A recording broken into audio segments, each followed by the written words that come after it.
Claudio Ranieri is the big story, the big talking point at this moment in time. Darren, breaking news this evening, he's left Fulham. Is it the right decision? Is it the right time for him to move on? Yeah, I think so. I mean, Fulham haven't been great this season. Too easy to play against. Can see way too many goals and just don't seem like to be getting any better. And I think that maybe a new voice, new sense of direction, I think they need, because, yes, it was an attractive appointment at the start. I thought it was the right one. I think he earned it. But I think where they are at the moment, something drastically needs to change before it's too late. And I think now's the time to do that. When we look at what Fulham have become this season, was the general consensus that out of the teams that got promoted, Wolves, Cardiff and Fulham, that Fulham would be the ones that would adjust the best because of how they approached football, because of how they wanted to play a possession-based game, but to find themselves two managers down in the bottom three, is that a surprise to you?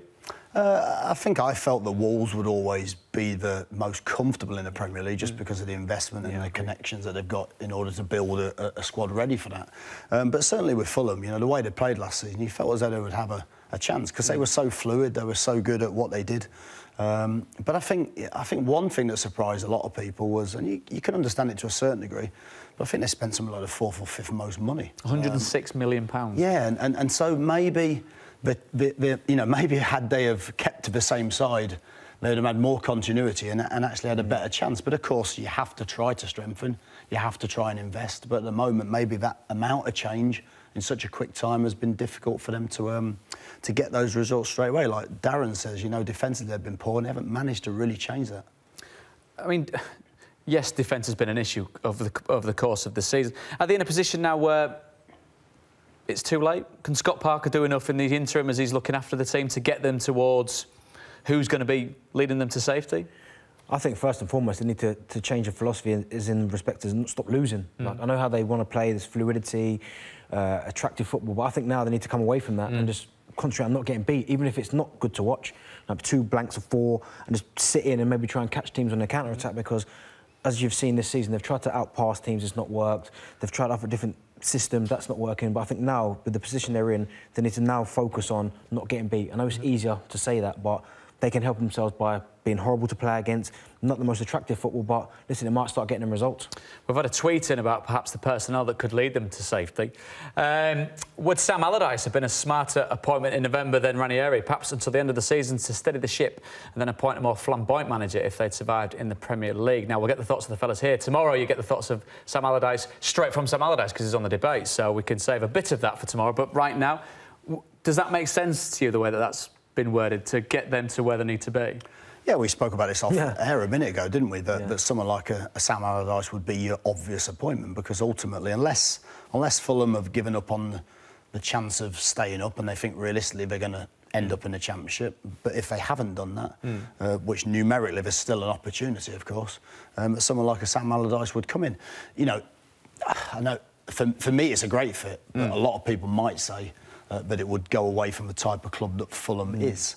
But at this moment in time, you know, if you want to bank that £200 million or whatever it is every season here in the Premier League, then for me, you just have to do it any which way you can, or at least give yourself an opportunity to do it any which way. Should there be a sense of how grave the situation is that then gets taken into consideration? There might be a certain way that a manager plays football, but if that certain way equals Premier League survival, I'm not saying completely throw away anything that you would have believed in before, but that seems to be the most important thing. Yeah, look, being in the Premier League next season. Yeah, look, the owner's an incredibly successful businessman, you know, so I'm sure that as much as he'll like the thought of a long-term philosophy, a style of play, you know, listen, no one's saying that Sam Allardyce can't do that, but what he's done brilliantly, he's kept teams in the Premier League, and he's actually done more than that. You know, you have to say, if you look at Everton last season, as much as people perhaps felt it was, you know, it wasn't the right way of playing for Everton. Ultimately, you know, the results were incredible. I think they finished something like 9th or whatever it was. So you have to say he's done the job and more.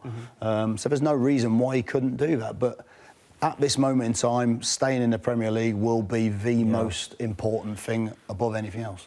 Would Scott, for you, it'd be a baptism of fire, certainly, wouldn't it, to take the team between now and the end of the season? I mean, would he fit the bill, do you think, of what Fulham might want? We don't know.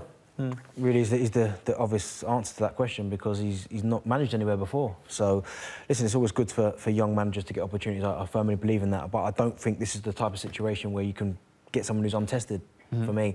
I think Fulham, as a football club, need to make a decision. They either want to appoint someone and stay in the division, or basically not go down, but maybe almost write off and then build for next year. And build, start again. So that's the kind of decision I think Fulham need to come with. Me, as Gary was saying there, 200 million to stay in the Premier League. There's an obvious candidate out there who's out of work, and that's Sam Allardyce. And as I said, they might not enjoy the football he plays, even though I think his football's not that bad. But it's about results. And if you look at his track record, he's had taken over teams in similar situations and got them out of it. I mean, you look at the wonders he did at Sunderland. You know, he was up against fighting a losing battle there, and he somehow managed to turn it all around and do really, really well. So for me, Fulham definitely need to make the decision of what direction they want to go down. We talk about needing results. I mean, the games don't get the games don't get any easier coming up thick and fast for Fulham. And the teams that they're coming up against, Chelsea, Leicester, Liverpool, Manchester City. I mean, it's ominous no matter which way you look at it for a team that is defending as it is. Yeah, I mean, look, you know, no matter who comes in, it's a difficult challenge because if a team's not performing well, you're in a very, very unforgiving, brutal league. What I would say on Scott Parker is, you know, I played with Scott at Charlton for a spell, and he's a really, really good character. You know, he's a bright lad.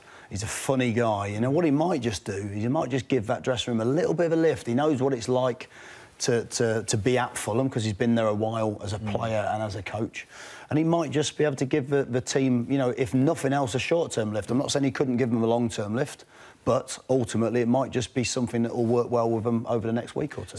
Seeing him up close and the kind of man that he is and the way that he approaches football, can you see him taking to this situation if it is him? I mean, has he got, in your eyes, the raw materials to be able to be a success? Yeah, look, I can't speak for him because you know I don't know him as well as that. But what I would say is I would imagine he's at the point of his career where he might just, you know, he'll ascend the likes of Lampard, Gerrard, taking opportunities and doing pretty well. And it might be that you know he fancies the opportunity.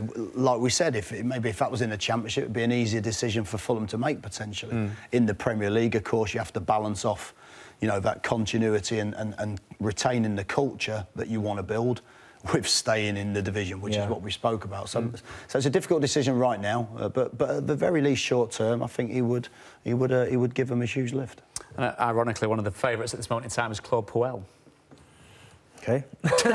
your thoughts with that, Darren? No. Your face did say it all, but you could back it up. I can't quite understand that one. Like, I don't understand how it's like a kind of a merry-go-round way. He's obviously been sacked for not doing very well at one club, then all of a sudden he's the front runner for a team that's in the relegation zone. I mean, his resume, or his name might sound nice, but at the same time, Fulham need to be clever about this and decide seriously, do they want to stay in the division or do they not? And as I said, there's several managers out there, but as I said, if you asked a lot of Fulham fans about what manager they'd like to come in the door now, who's going to give them a genuine chance of staying in this division, they're all going to say Sam Allardyce because it's such an obvious candidate and he's not got a job. So it's just, for me, it just fits perfectly. Do you think David Moyes is another name? David Wagner as well? Obviously been out of work since he left Huddersfield. A very unique set of circumstances that he achieved success with at Huddersfield. Would that transport to a team like Fulham, do you feel? I think it could do. I think the biggest thing for me is if you just looked at Fulham itself, if this was the start of a season, it would be a completely different debate. But you're talking about someone having to, you know, impact manage very, very quickly. And what that then lends itself to, it lends itself to someone who's done that before. And I think if you see people, some managers I think are very, very good and very adept at going in and creating instant change and instant results. Whether that works over a 3-4 year period, who knows, but who gets that long anyway? But some of the managers might fit the bill holistically, but do they fit the bill right at this moment? So I think David Wagner's done a fantastic job wherever he's been, but I think you would look towards the people who've done it before in such a tough league. Would there be an acceptance from the kind of managerial fraternity that short-termism is part of what being a manager is now? Like you say, if someone goes in there at the end of the season, yes, I kept you up, thank you very much, bonus, etc., I'll go my way, you go after who you need to. And managers could be almost a speciality in that regard. Yeah, I think it's an interesting one. I mean, I went in at Birmingham, second from bottom of the division in the Championship, just lost 8-0. And it's a very, very different skill set. In some ways, it's quite enjoyable because you haven't got anything to lose. There's no great expectation. It actually suits some managers. Now, most managers won't ever truly want to be pigeonholed in that sense, unless perhaps you're coming towards the end of your career and you understand that actually, you know, it's a great opportunity. In theory, could be quite lucrative if you're Successful at it. Go in for 3 months, save someone, get a big payoff, and then go on holiday for the next 6 months. Yeah, wait for the next opportunity. Exactly. I mean, it doesn't sound too bad. And just to throw it in, Gary, you're currently 14-1. Is that right? Yes. Right, OK. Yeah. Well, you can tell us afterwards if it's worth it. It's not far from here, so it's only 2 minutes from the clock. No, so, I mean, from the... but again, you look at a club that's been well backed, you look at a club that plays football a certain way, it'll be an attractive proposition.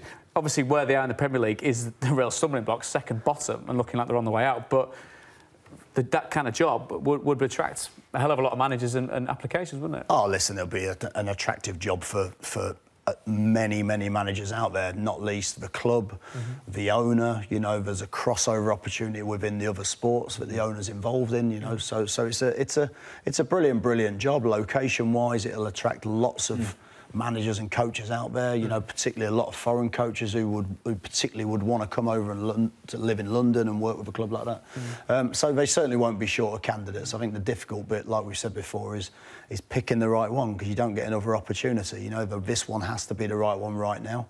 Otherwise, the reality is they're going to be playing in the Championship next season. Do you think they'll stay up? I think it's going to be very difficult. And after you just telling me I was 16-1, I probably 14 to 14 to... No, I've gone up since I've spoken. Since you said that. So no, look... Darren, for you? I think they've still got a chance. Yeah. If the right appointment and they select the right man, then I believe they've still got a chance. As I said, they're not a million miles away, but they've got to get the appointment right.